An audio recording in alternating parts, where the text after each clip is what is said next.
जो तफसीली फैसला सुप्रीम कोर्ट की तरफ से कल सामने आया है उसमें फिलीपींस और नाइजीरिया के 2 केसों का भी जिक्र है। फिलीपींस के सदर मार्कोस को 1986 में एक अवामी इंकलाब के बाद अपने ओहदे से फारिग किया गया था। उन पर करप्शन के संगीन इल्जामात थे। इंकलाब के बाद उनके सदारती महल से ऐसे सबूत मिले जिनमें 35 करोड़ 60 लाख डॉलर का जिक्र था, जो स्विट्जरलैंड के बैंकों में छुपाए गए थे। नाइजीरियन हुकूमत ने स्विस हुकूमत के साथ बातचीत के बाद इस मामले को आगे बढ़ाया और आखिरकार ये सारी रकम वापस लेने की, माफ कीजिएगा, फिलीपींस की हुकूमत ने, मैं नाइजीरिया गलती से कह गया। इसी तरह नाइजीरिया के सदर सनी उबाचा भी करप्शन के इल्जामात उन पे लगे थे। उनके असासों की कुल मालियत 1 अरब 20 करोड़ डॉलर थी। 1999 में 2009 के दरमियान नाइजीरियन हुकूमत ने यह रकम स्विस बैंकों से वापस हासिल कर ली। सुप्रीम कोर्ट ने इन दोनों केसेस का रेफरेंस देकर एक बार फिर वाज़ेह किया है कि कौमी दौलत पाकिस्तान वापस लाई जाए। सदर जरदारी की कहा जाता है, उन पर इल्जाम है कि स्विस बैंकों में तकरीबन 60 मिलियन डॉलर की रकम है उनकी। अभी तक यह साबित नहीं हुआ। जब एनआरओ जारी हुआ तो उस वक्त तक स्विस अदालतों में इस रकम के बारे में केस चल रहा था। अटॉर्नी जनरल मलिक कयूम की दरखास्त पर सारी तफ्तीश खत्म कर दी गई। अब जबकि सुप्रीम कोर्ट का तफसीली फैसला सामने आ गया है जिसमें ऐसी 2 मिसालें भी शामिल हैं जिनमें बैरून मुल्क से दौलत वापस लाई गई, तो क्या हुकूमत के लिए अब यह मुमकिन होगा कि स्विस मुकदमात को मुंजबिन ही रखें और उन पर दोबारा कार्रवाई का आगाज न हो? एक बहुत ही अहम नुक्ता है, इस पर बात करेंगे। हमारे साथ इस्लामाबाद से मौजूद है इंटरनेशनल कवानीन के माहिर advocate supreme court Ahmar Bilal Sufi. बहुत शुक्रिया ज्वाइन करने का हमें। अहमर बिलाल साहब, ये बताइए कि अब इस वक्त जो सूरत हाल हमारे सामने है तफसीली फैसले के बाद, उसमें स्विस कोर्ट्स में जो केसेस हैं उनका अब क्या स्टेटस है फिलहाल इस वक्त? देखिए, इस वक्त तो वो स्विस कोर्ट्स में जो केसेस हैं उनको ये तस्वुर कर लिया गया है कि वो बंद हो गए हैं। और ये जो पिछले अटॉर्नी जनरल थे जिनका जिक्र इस जजमेंट में भी है, उन्होंने जब इसको विड्रॉ किया तो इसको हम कहते हैं म्यूचुअल लीगल असिस्टेंस की दरखास्त को विड्रॉ कर लिया। तो इस वक्त तो वो केसेस की फाइल बंद हो चुकी है और सुप्रीम कोर्ट ने जो डायरेक्शन दी है वो ये है कि आप उसकी रिक्वेस्ट को दोबारा रिवाइव करें।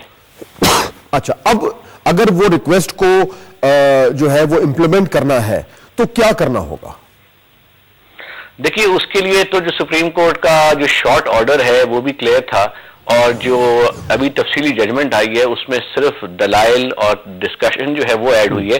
जो ऑपरेशनल पार्ट है वो वही है जो शॉर्ट ऑर्डर में था। और करना उसके लिए जो सुप्रीम कोर्ट की जजमेंट से हमें समझ में आता है वो यही है कि हुकूमत का कोई अहलकार या कोई इदारा या कोई ऑफिशियल जो है वो एक रिक्वेस्ट भेजेगा स्विस अथॉरिटीज को जिनीवा में या बर्न में, जहां पर उनका फॉरेन ऑफिस है, फेडरल ऑफिस है, जो एक म्यूचुअल लीगल असिस्टेंस के कानून के नीचे बना है। और उसमें वो ये लिखेगा कि सुप्रीम कोर्ट के जजमेंट को हम 7 एनेक्सर लगा रहे हैं और इस जजमेंट में ये हमें कहा गया है, डायरेक्शन दी गई है कि हम जो आपसे विड्रॉ हमने किया था उस विड्रॉ को आप खत्म तस्वर करें और जो हमारी म्यूचुअल लीगल असिस्टेंस की रिक्वेस्ट यानी कि दरखास्त पेंडिंग थी गुज़िश्ता कई साल से, उसको रिवाइव तस्वर करें। जब ये रिक्वेस्ट वहां जाएगी तो फिर उस वक्त उनके सामने एक लीगल डायलेमा होगा और वो लीगल डायलेमा ये होगा कि उस पर वो अपना लीगल ओपिनियन लेंगे कि क्या सिटिंग प्रेसिडेंट जो किसी और मुल्क के प्रेसिडेंट हैं उनके खिलाफ कोई कार्रवाई आगे बढ़ सकती है, बिकॉज उनको बैनुल अक़वामी कानून में इम्यूनिटी हासिल है, यानी उनके खिलाफ सॉवरेन इम्यूनिटी का कानून अप्लाई करेगा। उसके लिए या वो लीगल एडवाइस अपने इन हाउस भी लेंगे और अगर वो जरूरत महसूस करते हैं तो वो शायद एक खत जो है प्रेसिडेंट साहब को भी लिखें, तो प्रेसिडेंट साहब यकीनन उसके जवाब में जो है अपना सॉवरेन इम्यूनिटी का डिफेंस लेंगे। तो होगा ये इवेंचुअली कि इस रिक्वेस्ट के बावजूद केस खुलेंगे नहीं, लेकिन रिक्वेस्ट रिवाइव हो जाएगी, वो वहां पड़ी रहेगी ता वक्त के प्रेसिडेंट की सॉवरेन इम्यूनिटी जो है वो इंटैक्ट है। अच्छा, यानी बहुत हद तक ये कहना पे दुरुस्त होगा कि फिलहाल इस बात का इम्कान कम है कि स्विस अदालतों में इन केसेस की समाअत एक बार फिर शुरू हो जाए। फिलहाल कम है इम्कान इसका?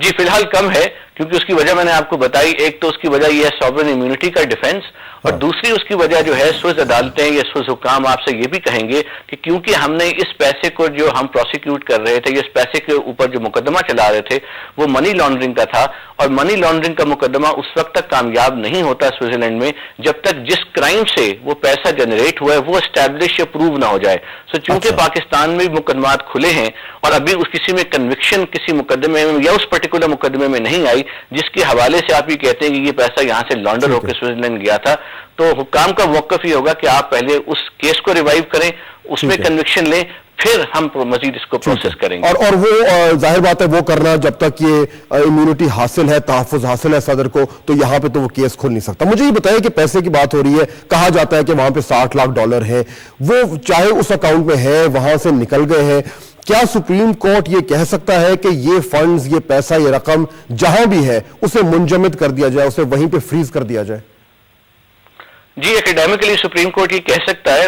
इसमें म्यूचुअल लीगल असिस्टेंस के कानून जो हैं वो अप्लाई करेंगे हर मुल्क के, और साथ साथ Pakistan UN convention on corruption का पार्टी भी है, जिसमें यह है कि जुडिशल ऑर्डर अगर कोई भी पास हो जाए, सुप्रीम कोर्ट कर दे या कोई भी कोर्ट पास कर दे, तो जो सुप्रीम कोर्ट का रजिस्ट्रार है वो अपने काउंटर पार्ट को किसी और मुल्क में उस ऑर्डर की कॉपी भेजेगा और ये कह सकता है कि इसको इफेक्टिव कर दें, इसको सर्व कर दें, जहां ये एसेट्स हैं उनको फ्रीज कर दें।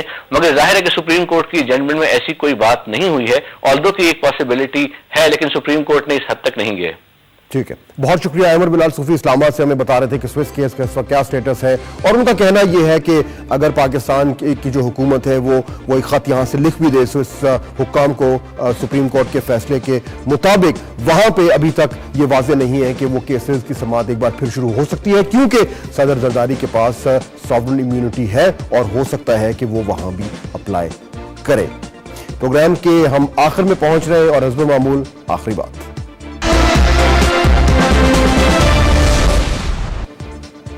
टेक्नोलॉजी हमारी रोजमर्रा की जिंदगी को आए रोज बदल रही है, आसान कर रही है, पुरसुकून कर रही है। Mobile phone, plasma TV, wireless broadband, दिन रात इश्तहारों के जरिए हमें नित नई चीजों का पता चलता है, नित नए अंदाज में। मगर क्या कोई बिल गेट्स या स्टीव जॉब्स अपने कंप्यूटर को मुतारिफ करवाने के लिए ऐसा इश्तहार भी जहन में ला सकता है? देखें जरा हकीमुल्लाह महसूद को। दहशतगर्दी अब और भी आसान, वायरलेस टेक्नोलॉजी के ताउन से।